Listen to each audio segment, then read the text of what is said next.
This is a kind of a test recording for using a QC app from Dalhousie. It's intended for the SeaExplorer type of gliders that Bedford has. And I'm Dan, and I'm Kat. And we're going to try to do this together. So I wrote the app, and I'm kind of familiar with the things you might want to try to do. And the way this is going to sort of work is maybe I'll kind of guide Kat, and she's the one actually running the computer. Right. So the first thing you'll launch it from however you launch it, like in RStudio, or there's different ways of doing it, and you'll see a screen much like the one that you see. Over here on the right is the thing that you can select the theme if you don't like the default theme. So, for example, Yeti at the bottom looks a little different, and anyway, you can play with that. So that's what that is. And the other thing you can do is you can click near the top for show instructions, and this is pretty preliminary. So you're not expected to try to read this here, so we can turn that off. You can also turn on debugging at the top, and what that does, it doesn't make any difference in what you'll see here. But if you manipulate your window so you can see RStudio, then you'll see a lot of debugging information. It's really just for the developers. Now, the main thing that you'll see here is the two pull-down menus, and the top one is for the glider. We've already selected for glider 21. The second one is the mission, and we've selected for mission 51. And right, so we can read those data now. Down on the bottom right, it's a little indicator telling you that it's reading about 1,000 files from some location. And it tries a bunch of locations. It tries a Dropbox, and it tries /data and ~/data. And it'd be pretty easy to add others as well. We could even have an our environment variable, so that would make it easy for someone to customize if you're using a bullshit Windows machine. Anyway, it's just a little humor. We might edit this out. Anyway, because it's going to take a minute or two. Take a minute or two to load up. Dan Kelley in with the hot takes. How are we doing there? Oh, we're doing all right. Yeah. Well, I think we'll probably edit that out. Because like, this is also burning up 10 megs for... You got me with that. That's why I can't be the one making I'm like Biden. It's funny. I'm Biden. People would love it. We'll keep some That's of how it. you We go can delete viral. this stuff. We can have outtakes. Just bloopers of me just losing. Blooper reel. Oh, Jared, I might play that in the first physical oceanography class we take together. That'd be fine. I'll Dropbox it over, like airdrop it to the closest Windows laptop. Just Well, good. So what's happened now is, did you click that? Or No. Okay. So that little box went away, and there was an error message. It was just a momentary error message, and it was all right in the end. So who cares? So what we're seeing here now, there's a lot of more menu items that you can see. One, what we're going to click right now is called Save, and now again, there's a little thing at the bottom right. It's take maybe 10-20 seconds to save the data. It's making an RDA of the data as read. And what's good about that is that then if you navigate, it's going to save it in the local directory. And then if you navigate to that glider 21, mission 51 again, you can resume the work. And it's way faster than reading raw data. And it also means you could work for the morning on one kind of QC analysis and then work for the afternoon on a second type.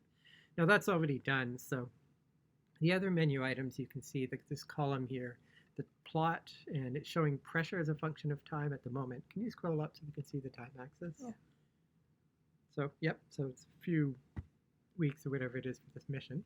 And by the way, before we move on, these pressures are insane. So some of these pressures are kilometers deep, and the glider wasn't doing that. And this is just a problem with this data set.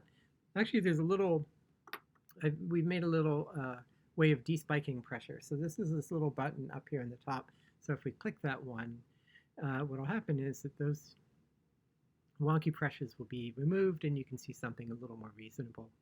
So this is color-coded at the moment by distance, and you can color code also by longitude or latitude or depth or anything. So if we scroll the controls up again, let's color code by latitude, just for fun.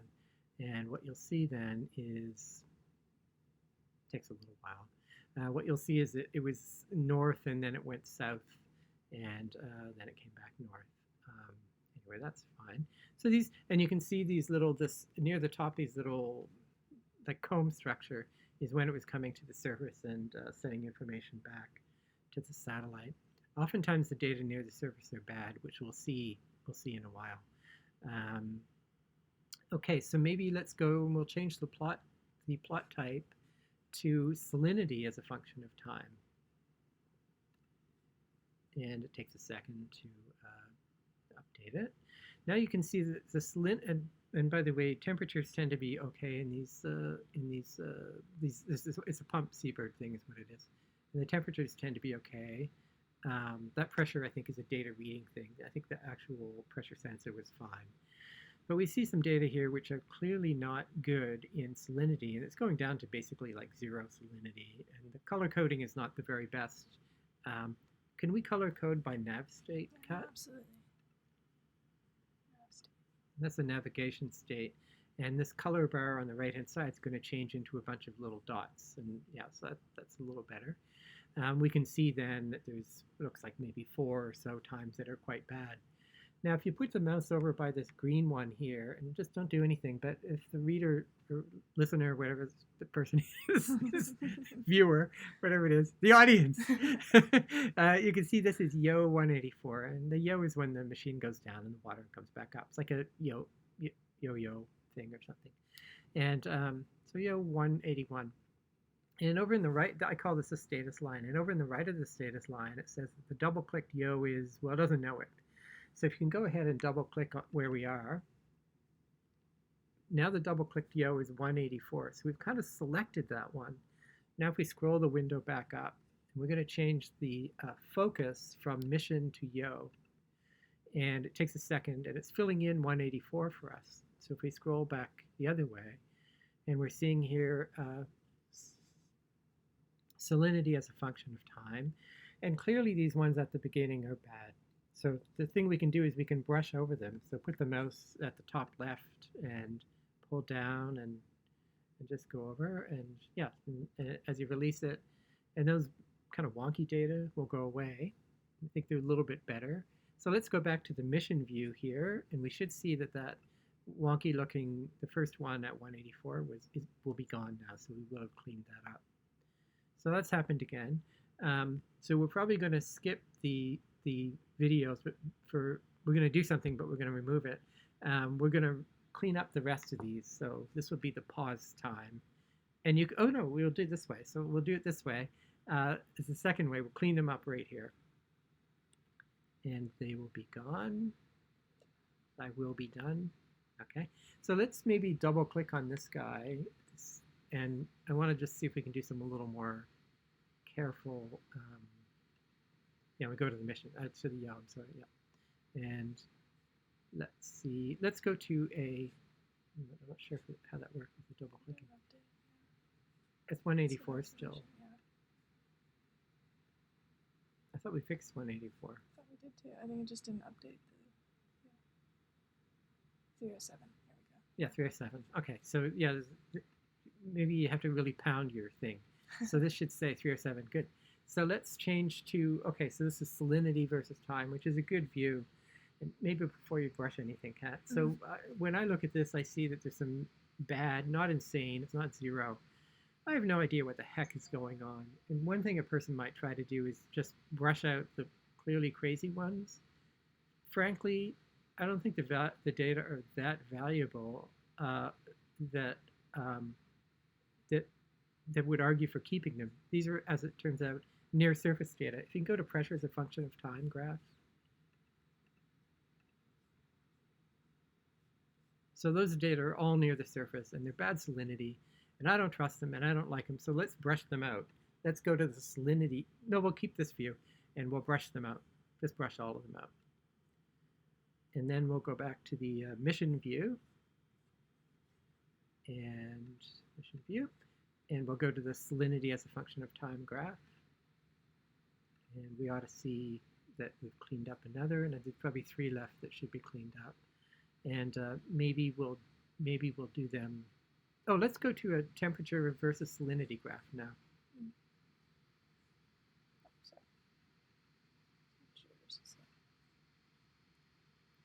Because seeing this covariation can be pretty helpful. So yeah, so we still have some of these low salinities that are left, but I'm going to argue we'll leave them just for now. Now I'm interested in these high salinities over here, and so if you hold over the EO 820, and let's go to this one, and that's 364, and the third one is 804. So we could remember them, but we can just double click. Just double click on the top guy. And it's saved it. It's 820, so we'll go to the Yo view. We'll focus on the Yo. And let's get a salinity as a function of time graph. Just because I think it's informative that way. And what we're seeing is some kind of wonky salinities, but let's brush them out because something funny happened. I don't know what happened, but I just think we'll just get rid of them. And there's still a few left, and I think we should get rid of them too. And depending how cautious a person is, you might go for 10 seconds before and after. But that was 820. So let's maybe scroll back up. Do you remember the other numbers? Like, okay, we didn't remember. 367 maybe. Yeah, try it. See it. 367. No, that wasn't it. So let's go back to the mission view, and we'll see what the other. There were 3 of them. And I guess I could have, since I'm not really doing any work, I could have written those numbers down, but I'm a bum, so I didn't.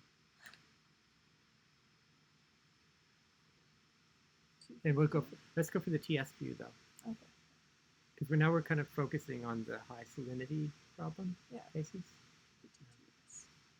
TS, right.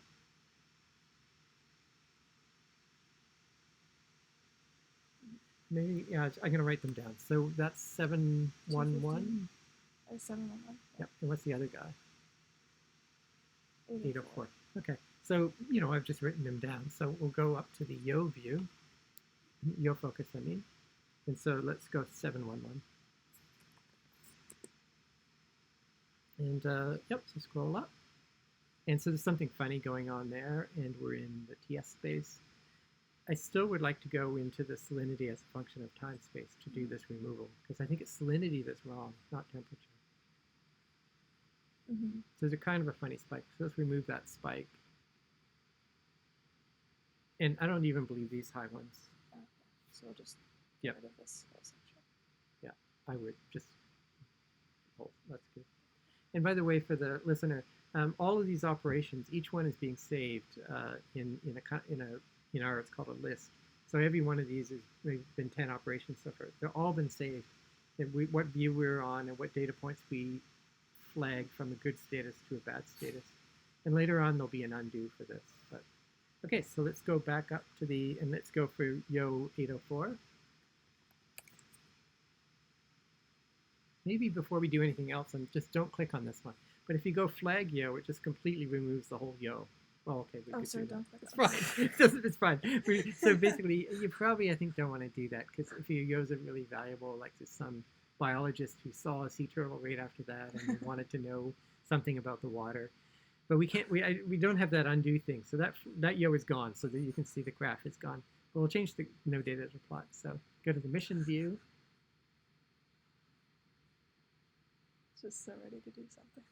That's good. I want to clean up these guys. So that's. Can you just read out the Yo numbers? So that's Yo number 215. Yep. And then we also have Yo 281. 281. And Yo 306. Okay. So let's go into those. Make the focus on Yo, and we'll go 215.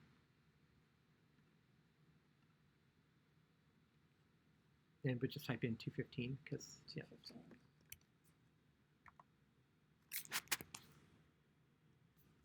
And let's see. Okay, so let's just clean out those guys down at the bottom. They're clearly wrong. That's good. And then the next one we're going to go to is 281.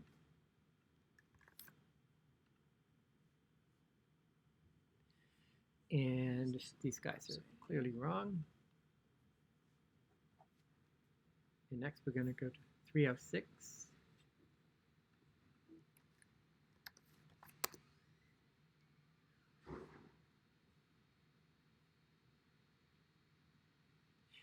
I think there's a point. Is there a point there?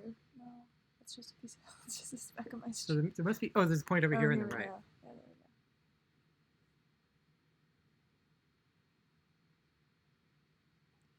there we go. What are the time ranges here, Kat? This is from 1854 to 1854. Yeah, so this is only a minute.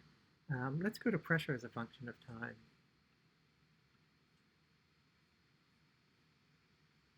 Okay, so this is basically a lousy yo, and I think we should delete the whole yo. So let's just flag the whole yo. I mean, who cares about a yo that's only 8 meters deep? I don't know why I was doing that. So it's 306. So let's go back to the TS view. Oh, and to the mission. Yep.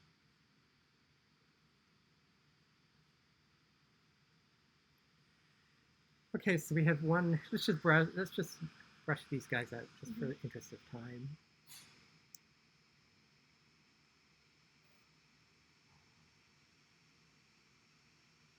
Okay, so let's go to the focus on yos, and let's select yo 300.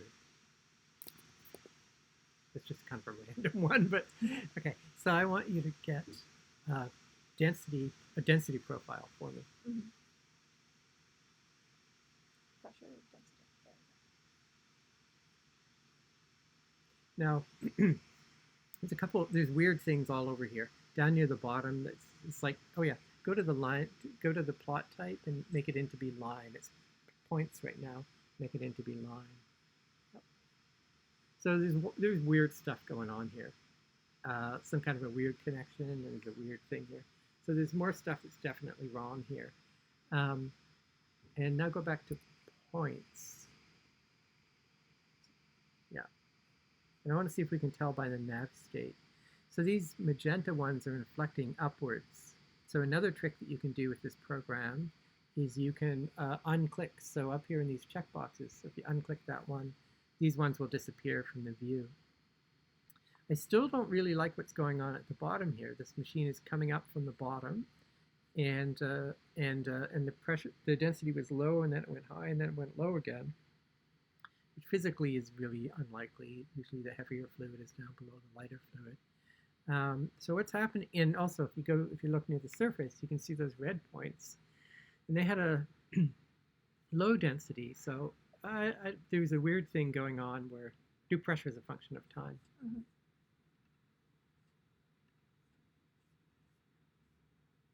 So you can see that it began near the surface and then turned off the sensors. We were trying to save power. And then whatever that is, a few minutes, what is this? Looks like it's 8 minutes, or something like that. Turn back on. And the data can be weird then, so do salinity as a function of time.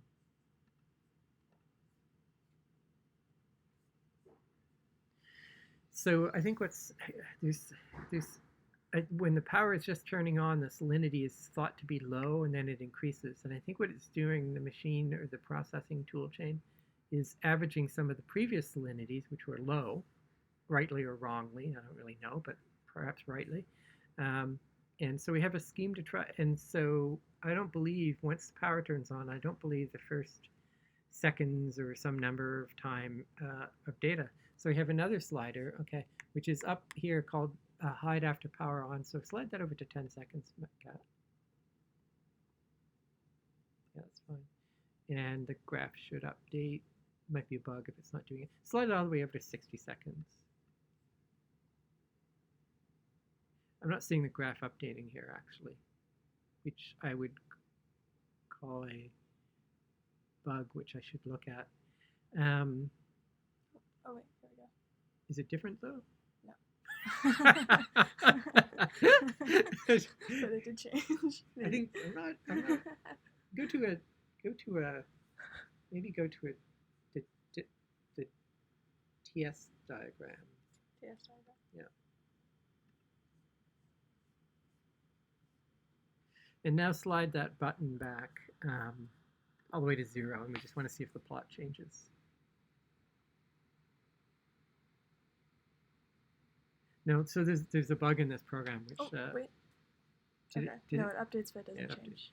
So I'll have to fix that bug. So basically, what I have found, unless there's something funny about Yo 300, in my working on this, what it tends to do is it fixes that weird low density, apparent low densities at the bottom, which are fake, fake news, people. They're fake, and really what it is that um, the machine is remembering some previous data near the surface, where of course the density is low, and then when it turns back on at the deep water, it averages in those low densities. But somehow I've just broken that functionality, which I think I added yesterday. So this will probably get edited out. That's the end of today. Do we have anything else to say? Oh no, save. Let's do a save. Yeah, let's save it. Yeah. Save. And when it saves things, it saves them with a file name that's got the glider name and mission, and also the date, year, 4 digits, month, 2 digits, day, 2 digits, and then an underline. 1306, as in this case, means 13 o'clock, 6 minutes, and it's in UTC or Universal Time or whatever you call that. End of video. End of video. Oh no, I don't know how to exit it. Escape.